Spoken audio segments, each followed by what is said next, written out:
Assalamualaikum warahmatullahi wabarakatuh. Sahabat Muslim, selamat datang di channel Tausiah Ustadz. Alhamdulillah, kita bersama lagi untuk belajar dan berbagi ilmu Islami. Mari kita awali dengan bismillah. Semoga pembahasan hari ini membawa manfaat. Selamat menyimak.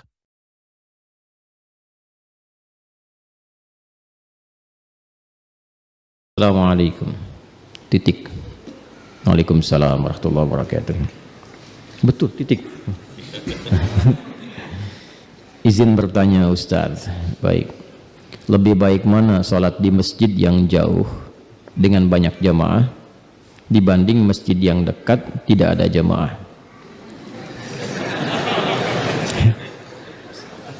Masjid gak ada jamaah ya. Di sisi lain ada keinginan untuk memakmurkan masjid yang dekat. Jazakallah khair Ustaz. Anda terjebak di antara dua cinta.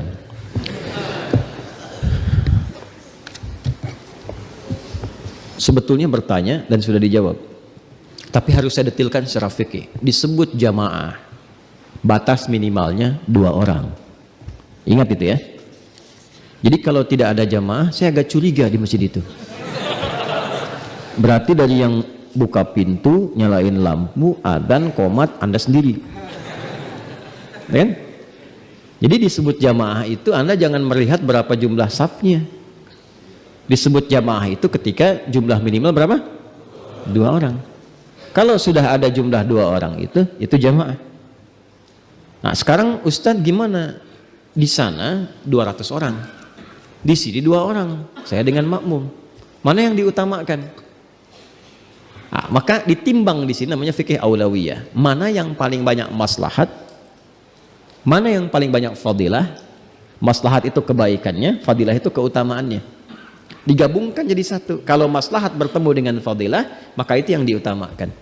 Dalam konteks ini, memakmurkan, menjadikan masjid itu berfungsi sesuai dengan fungsinya untuk digunakan fungsi utama yang pertama sebagai tempat sholat dan dimakmurkan, itu lebih utama, lebih didahulukan. Dalilnya Quran surah ke-9 ayat ke-18. Innama ya'muru masajidallahi man amana billahi wal yaumil akhir wa aqamas shalah. Itu amalan pertama. Nah, jadi yang patut Anda hidupkan pertama kali bukan di masjid yang jauh, tapi di masjid yang dekat. Jelas ya? Jaga itu, sebab kalau Anda pergi nggak ada jamaah di situ. Sedangkan sifat masjid itu menghimpun sholatnya berjamaah. Itu sifatnya, di antara sifat masjid itu menghimpun sholat berjamaah. Selain nanti ada panggilan sholat, pusat-pusat ibadah sosial, yang paling pokok itu untuk sholat dan sifatnya berjamaah. Makanya nanti dalam narasi banyak hadis yang disebut sholat berjamaah itu diartikan sholat di masjid. Pernah dengar hadis tentang sholat syuruk? Man shallal ghadata fil jama'ati, itu redaksinya yang di At-Tirmidzi itu. Siapa yang menunaikan sholat jamaah, sholat berjamaah di subuh. Yang dimaksud jamaah di sini ada yang menafsirkan dengan hadis yang lain di masjid. Kecuali kekhususan bagi kalangan perempuan yang nggak bisa ke masjid dalam kondisi tertentu. Ya, jadi yang dimaksudkan apa? Konteks jamaah ini terkait dengan masjid. Kalau dengan kepergian Anda jamaah itu hilang, maka hilang nanti salah satu fungsinya. Maka yang terbaik di masjid yang dekat, tapi Anda hidupkan, Anda makmurkan. Ya, bagaimana caranya? Ada 2 cara. 2 cara. Cara yang pertama, sentuh lingkungan sekitaran dulu. Seperti yang pernah saya sampaikan dulu, ya kan? Minimal 2 tahun lalu kan pernah saya sampaikan, ya. Ajak dengan teman yang di masjid, kunjungi tetangga yang muslim. Kan sekarang kayak hari Sabtu, hari Ahad kan libur kan? Hari Jumat Anda beli buah dulu, ya kan? Nanti selepas salat subuh, kunjungi tetangga Anda. Assalamualaikum Pak Haji, gitu kan? Saya belum haji, nggak apa-apa, saya doain mudah-mudahan bisa haji, gitu kan? Nah, kan kalau Pak Umroh nggak bisa disebut Pak Haji kan bisa ya. Duduk ngobrol. Nah, alhamdulillah ini ada buah Pak. Oh, kok saya kan nggak sakit? Justru itu saya kira Bapak sakit. Saya nggak lihat di masjid. Ini saya udah siapin buah, gitu kan? Insya Allah tuh duhurnya ke masjid. Duhurnya ke masjid. Ya, kalau nggak datang lagi hari itu, besok datang lagi. Ya, assalamualaikum Pak, gitu kan? Bawa buah lagi ya katanya. Alhamdulillah. Ya, saya pikir Bapak keselak dari buah yang kemarin gitu kan, datang lagi. Itu insya Allah akan datang. Ya, terus doakan, minta Allah lembutkan hatinya. Ya, dakwahinya pelan-pelan. Pelan-pelan dengan kelembutan, berbagi sesuatu. Anda tidak harus bilang ke masjid kok. Anda sedekah, berbagi, alhamdulillah Pak, ini ada masak sesuatu, silahkan.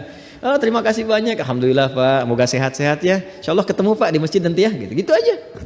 Gak harus Anda bilang kata-kata yang tidak baik, keras dan sebagainya. Bapak gimana sih tetangga masjid gak ke masjid? Haram Pak hukumnya. Jangan apa? Bisa repot tuh. Paham? Nah, jadi caranya seperti itu. Nanti rama-rama, boleh rame, senang. Nah, lalu dari situ cari imam-imam yang baik supaya merasakan kenikmatan. Ya. Kan sekarang banyak ya imam-imam yang bagus itu. Diundang, bisa mimpin sholat. Jadi kalau sudah merasakan nikmat, merasa nanti sama-sama tuh. Aktif, bareng-bareng, tiba-tiba naik jadi program. Yang makmur di masjid sana, diundang. Ya, hubungi DKM-nya. Boleh nggak Pak pengajiannya bisa di tempat saya misalnya. Ya kan? Nanti kan jamaahnya ikut. Lihat. Yang tadi sudah mulai ikut-ikut, melihat ada manfaat lebih banyak lagi. Muncullah kesenangan. Dari situ muncul taufik nanti. Ya, diberikan taufik oleh Allah, mulai makmur, mulai baik. Tapi ingat, ketika sudah mulai makmur dan baik, setan pasti akan hadir di situ. Ya, minimal kalau sudah bersatu, dia akan memecah. Maka mesti hati-hati DKM nih ya, hati-hati. DKM itu yang pertama dilakukan bukan bikin program, tapi belajar fikih masjid. Belajar fikih masjid. Masjid itu unik sifatnya. Ya, karena rumah Allah yang punya hukum itu Allah. Belajarlah hukum Allah. Jangan bawa hukum kita. Kalau bawa hukum manusia jadi persoalan nantinya. Ya, jadi persoalan. Kadang-kadang kalau sebelum jadi semua kompak. Tapi kalau sudah jadi masjidnya bisa terpecah. Ya, dan itu ada isyaratnya. Ada isyarat baik di Al-Qur'an ataupun hadis-hadis Nabi Muhammad SAW. Alhamdulillah, kita telah sampai di akhir pembahasan. Semoga apa yang disampaikan bermanfaat dan menambah keimanan kita. Jangan lupa like, share, dan subscribe untuk terus mendukung dakwah ini. Sampai jumpa di episod berikutnya. Wassalamualaikum warahmatullahi wabarakatuh.